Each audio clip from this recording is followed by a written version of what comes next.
the overall all-share index seems to be struggling in achieving any upward momentum here that's sustainable. Let's run through some of the factors at play at the moment that are preventing an upturn right now.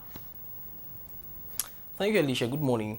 The all-share index in Nigeria obviously has been on a downward trend consistently for a very good period now.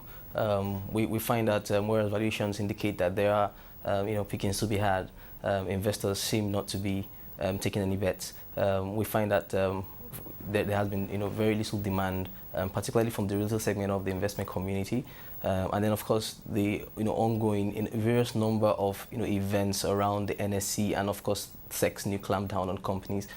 Some analysts have said may have added some kind of dousing effect to whatever positive momentum may have been gained by some of the reforms that have been ongoing. And more so, we also find that given the timing of the market and the season we're in, summer, and the fact that it's alleged that people have sold down in order to fund all sorts of domestic expenses from school fees to travel, holiday. We don't know. The valuations obviously indicate that the market should be picking up, but for a good number of reasons, there hasn't been any positive momentum as yet.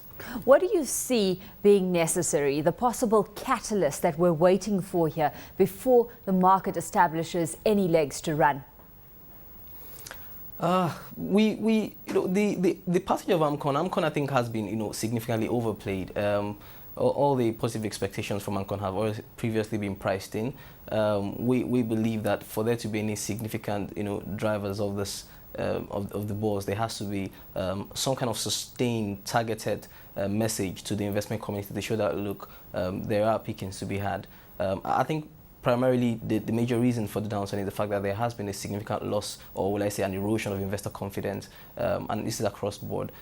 Whereas we find that foreign institutional investors and even potentially domestic institutional investors have sustained their appetites, and obviously looking at the valuations seem to be wanting to make a move. Some of them are holding back on the event that look, whereas there isn't much of a demand from the real and the retail, the larger retail domestic investors. So we think those are some of the factors that have doused tensions. I think the other angle may come from the socio-political angle, where, for example, the moves, reviews of the constitution that has brought the elections forward, and the focus on the elections and the electoral act and all the reforms going on may have also diverted attention from policymakers as to what exactly needs to be done to drive the market forward. Victor, how much focus being directed towards next week's MPC meeting? It's being held on the 21st of September, we hear, because not many saying they don't expect any great things to emerge, but some hoping for some detail on AMCOM specifically. I think you summarized it succinctly. The MPC, obviously, we don't expect to see any significant changes, not particularly from the monetary angle. We expect them to keep rates as they are. I think the only other thing we may be looking forward to is, as the days unfold, to get more and more clarity as to the operational modus for the AMCOM. Obviously, a lot has been going on in the background with respect to asset valuation and talks between some of the banks and AMCOM on the one hand, and of course also with respect to the shareholders of some of these distressed institutions and the CBN on the other hand.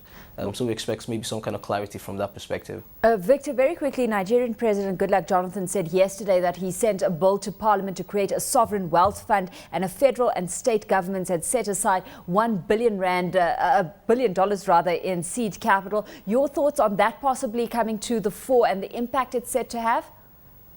Yeah, the Sovereign Wealth Fund is something that has been mooted by the current Finance Minister, Alishia Seckam. It's an initiative of government primarily to legalize what has been a non-legal instrument. What previously up until now was known as the Excess Crude Account, the ECA. That was an account dedicated for crude oil windfall savings that was set up by the regime of President Olusegun Obasanjo. I think they're trying to give legal backing to that instrument to ensure that what has happened where between 2007 and date, some $20 billion in the ECA has been drawn down significantly by government, and that's because the federal government had no legal backing to keep the fund. So obviously there were demands from state governments to disburse. They're looking to use the Sovereign Wealth Fund to fund three key initiatives. One is to provide some stabilization to the country's macroeconomics. The other is to provide some kind of buffer equity padding to help fund whatever private and public partnerships may exist with respect to infrastructure financing, and the other to help provide liquidity for domestic liquidity crunches as they may arise.